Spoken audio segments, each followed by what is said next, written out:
When it comes to creating hatred and division, the League Against Cruel Sports will go anywhere, do anything. In Northern Ireland, fox hunting is a cross-community triumph. In this country, which has had so many difficulties, there's no prejudice. It is one of the few things that reaches out to all members of the community, all walks of life. And there's this misconception that it's a class thing. I'm a plastering contractor. All my friends, they're all working class people, and we all enjoy hunting. This is creating hate where there's no need for hate. And it's hate based on ignorance of the countryside. Here in Northern Ireland at the moment, we're trying to get away from a criminalised past. Why go into the future making new people criminals? Dan hunts the Glens of Antrim foxhounds in the hills along Northern Ireland's northeast coast. All our hunts would be by invitation, so farmers are concerned with the growing fox population. They've seen foxes, they're worried about them taking livestock. They have taken livestock, poultry, etc. And then we'd be contact the kennels, and we would be invited to come.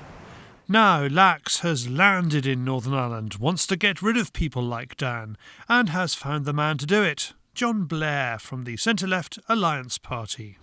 My bill dealing with the hunting of wild mammals with dogs, where dogs are used for the kill, is not designed to target any community or any aspect of the wider country sports. It's intended solely to address a matter of great public opinion. It's consistent with the policies of my party, which have been there for some years. And also it addresses the fact that we are the only part of the United Kingdom not to have introduced legislation to deal with the issue of there being massive public opinion against the hunting of wild mammals with dogs, where dogs are used for the kill. When I speak to a lot of the genuine conservationists, genuine animal lovers, they and I have so much in common. And indeed, John and I, in a lot of ways, have so much in common in care and concern for the countryside, the environmental issues, tree planting like we've done here, ponds, all of these things John and I have common cause on. And I would ask him to step back a little bit and to look at the interests of this minority. John and the Alliance Party claim to look after the interests of minorities. And they're very strong in this. Indeed, they have trashed some of the other political parties for their lack of care and concern for minorities. And yet, in a substantial minority within Northern Ireland and the south of Ireland, they're actually creating this division. And they're hammering people whose main interest in life could be hunting. Albert runs the Irish Game Fair and publishes books and magazines about shooting and hunting in both Northern and Southern Ireland. What's strange is that John Blair has been to Albert's fairs and has a history of supporting country sports in Northern Ireland. I'm very supportive of the wider country sports community and sector. I've worked with them extensively over the years, both in my previous employment in Deira Inland Fisheries and now as someone who represents a largely rural constituency. Over the years I have learned that there's a very close network of people, there's a great high degree of mutual support and understanding between many individuals who work in that sector. I know they've made great efforts in recent times especially to try and encourage more people, younger people, women, people from the disabled sector to get involved in country sports. It's a very important part of rural life and I fully understand that, fully support that. It's an important part of the rural economy, but I think most importantly of all, it's a way for people to come together, enjoy outdoor recreation, get outdoors and active in healthy outdoor activity. And therefore crucial to all of those involved and others who will be involved in the future. Albert organised a carriage to take me and Jim Shannon MP across the Irish Game Fair site in 2018. Jim is surprised that John has stuck his political neck out to try to ban hunting and trail hunting in Northern Ireland. My conversations with John in the past, for instance at Shane's Castle Game Fair, would be a fella who perhaps understood the role of country sports in the countryside, number one. Number two, would be aware of the depth of support there would be for country sports and in particular for hunting. As one who has probably shooting for maybe all my adult life, and have been able to encourage my son and ultimately my granddaughter to be involved in that, and because they want to be.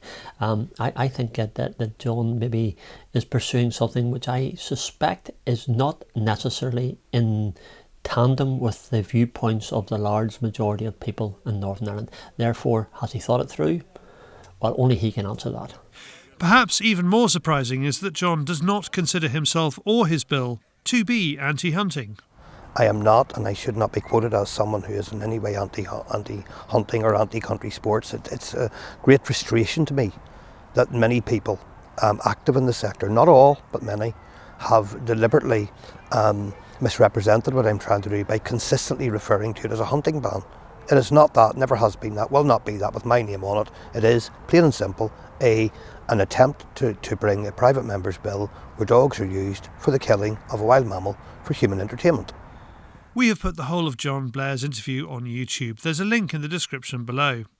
The matter goes back to a survey produced for LACS which claimed that 80% of Northern Ireland is opposed to hunting. John Blair followed it with his own consultation. Albert explains what went wrong. Yes, well, John's own consultation, supposedly carried out under the rules of the Assembly, took as a starting point a survey carried out for the League Against Cruel Sports, and I do stress for the League Against Cruel Sports, by a UK company called Survation. Survation work on the basis of panels that one can invite oneself onto. They don't carry out research as I would have done in my academic research and my business research using random sampling or an approximation of it. You simply volunteer and then they fit you into a box. The reason why I would be concerned about the results of the Survation survey, which gave 80% of people in Northern Ireland against hunting, is that it contrasted very, very strongly with two other surveys in Belfast Live, which give different results. So if I had been John, starting off from that point of view, I would have looked at the results of all three, not used the 80% from Survation as the basis of my consultation. John then simply went on and, if you like, exacerbated that by using similarly biased questions, in my opinion biased questions, leading questions, which assumed that the 80% was right. That again was exacerbated by the fact that he didn't ask people replying to the consultation exercise to identify themselves by address, email, etc. So that meant that you could have an influx of information from outside of Northern Ireland. And indeed, I would say that happened because LACS did lobby their members throughout the world to reply to John's survey. I always used to say when I was teaching students, rubbish in, rubbish out. And, you know, I'm not blaming John because I would say that John would be relatively inexperienced at carrying out surveys. And I would say LACS are not inexperienced at carrying out surveys. And I think in some ways he has been misled by LACS. I feel sorry about this because I think John is a very genuine, hard-working MLA. I regard him as a friend. I regard that he and I have many issues that we would support in common. Tree planting, conservation, animal welfare, real animal welfare. I'm not talking about contrived animal welfare, the sort of welfare of LACS, PACM, etc. But countryside animal welfare, countryside and environmental concern. That's what we as country sports people are all about. John denies this. The public consultation that was done in relation to my private member's bill was consistent with Assembly practice and totally consistent with how consultations in similar private members' bills have been done throughout the years. It therefore puzzles me a bit that some people in the country sports sector honed in on the fact that there might have been those who completed the survey related to the bill who hailed from outside of Northern Ireland. The critics have not addressed the fact that many of the people who are on their side were also from outside Northern Ireland. Gary McCartney from the Countryside Alliance is horrified that LACS has landed in Belfast. From what we've been seeing, there's a lot of similarities between the League Against Cruel Sports position and what John is saying. So we can see that John seems to be working very closely with the league in drafting this, and obviously the information provided, which is unfortunately one-sided.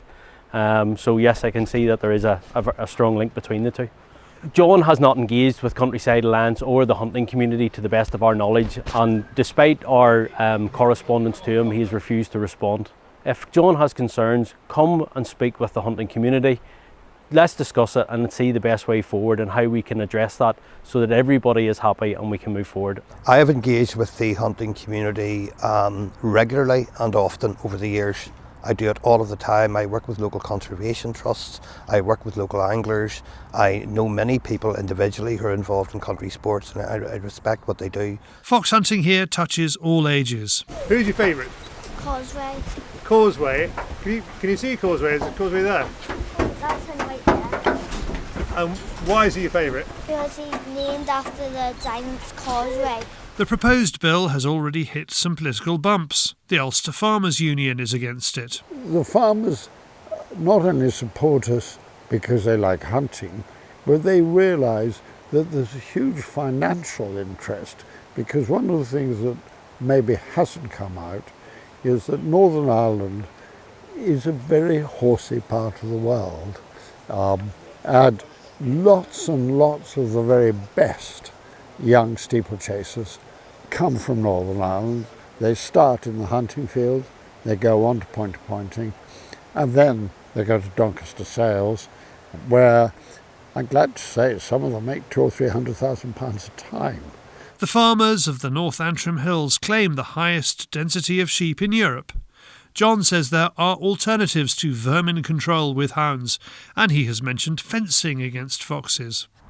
I'm saying clearly that all alternatives to measures being used currently, which are being used despite the massive public opinion against them, need to be carefully considered by the department, those involved in the practices, those involved in the sector, and I would be hopeful that the department will be supportive of those who need additional help to protect their farms, protect their property as we go forward, and these are conversations to be had in the future. Well, John should come and try and fence it himself then and see how good he is at that. But you cannot control foxes in these areas properly without a pack of hounds. It's a tool, shooting, yeah, everything, but it's still, the pack of hounds is still needed, yeah. Our map would be roughly 150 square miles, mostly coastline and hill ground, yeah. We have a bit near the Giant's Causeway, which would be lowland. It's not just Northern Ireland's farmers. The anglers aren't happy with John Blair either. We've always taken a view with our colleagues in the Countryside Alliance and Basque and so forth that field sports stand or fall together, and we very much oppose all these moves to ban hunting and fox hunting with hounds and so forth, because apart from anything else we feel it'll be just one domino after the other, and once fox hunting with hounds goes, something else will go, something else will go, and eventually they'll come round to fishing. It will be only a matter of time. So our view is very definitely is we stand together and we support our colleagues in the hunting fraternity. A badly worded ban on hunting with hounds may bring Northern Ireland in line with the rest of the UK, but it is out of step with Europe, and especially Southern Ireland. Will the bill gain support in Stormont? Jim Shannon reckons no. My indication is that he will not gain support from Sinn Féin. The ones that I've talked to have told me that. The ones we've had discussions with, and we've had lots of discussions within the unionist community, he will garnish a lot of opposition, and within those who are small independent parties or independents, I think the issue will become difficult for him to gain statistical and mathematics support as well. So really, it's going nowhere. John is certainly feeling the attacks on him. He is especially sensitive to the accusation that he is a lax member. It's been suggested that I'm a member of the League Against Cruel Sports by people who could not know, by the way, one way or the other. And the simple thing for them to do before they make that statement is ask me. And I really wish people would behave fairly in that regard, because something I try to do in all aspects of my work. I may not always get it right and I may not always be able to please all the people, but being fair and being honest is actually quite important to me. I've seen suggestions that I have a member. There have been more serious allegations than that. Some of them carefully nuanced, but I've watched very carefully, very, very carefully. at comments that have been in social media, for example. And I would urge people to be very careful about what they suggest unless they know it to be fact. I mean, that's a very good and simple example. For example, is that those who say that I'm a member of the League Against Cruel Sports couldn't possibly know that I am, because I know that I'm not. I wish John well in his future political career. I admire the hard work that he puts in on behalf of his constituents, and I would just urgently, very urgently, ask him to think again on the anti-hunting bill. It's more important to address health. It's more important to address education. It's more important to address the roads, and it's definitely more important to address the economic issues. Those are priorities. I think he should do the same. With great respect to him, by the way, and I respect him greatly, I think this might be one what he's done his bit. Now just back off. Yeah. I think one thing that the hunting community does have to put across is they have to educate people, the likes of John Blair and that, with our providing misinformation to the general public, and people believe it. So it's up to us to fight our corner and say and show people that there's no hidden agenda. We're not covering anything up. We're actually normal people and doing a service. There are 12 registered packs of hounds in Northern Ireland and perhaps another 30 unregistered. John Blair, like Tony Blair before him, is trying, maybe accidentally, to drive a wedge into rural communities. The great thing about hunting here is it's part of everyday life. I mean, in my old pack, we used to have a guy who was a docker. He was a foreman docker, so he used to arrange his shifts so he could come hunting. We had nurses who came hunting. It's a people's sport here, and the very idea that it might be elitist is so wrong in Northern Ireland. When we had the last attempt to ban hunting here, the then Chief Constable went with me to see the then Secretary of State to explain that for him to try and stop hunting, particularly in the border counties, would turn people who were normally law-abiding, they would be lawbreakers because none of them were going to give up hunting. And we had a wonderful Secretary of State then, he was a Labour Secretary of State, and he said, don't worry, I'll talk to Downing Street, and of course the bill didn't apply to Northern Ireland. And my hope is that Northern Ireland will keep hunting away from politics. We've got enough politics in Northern Ireland. Lax has helped write 2 bills to ban hunting with hounds, one for Scotland and one for England and Wales. Both are laws so unworkable that even Lax wants them changed for new laws.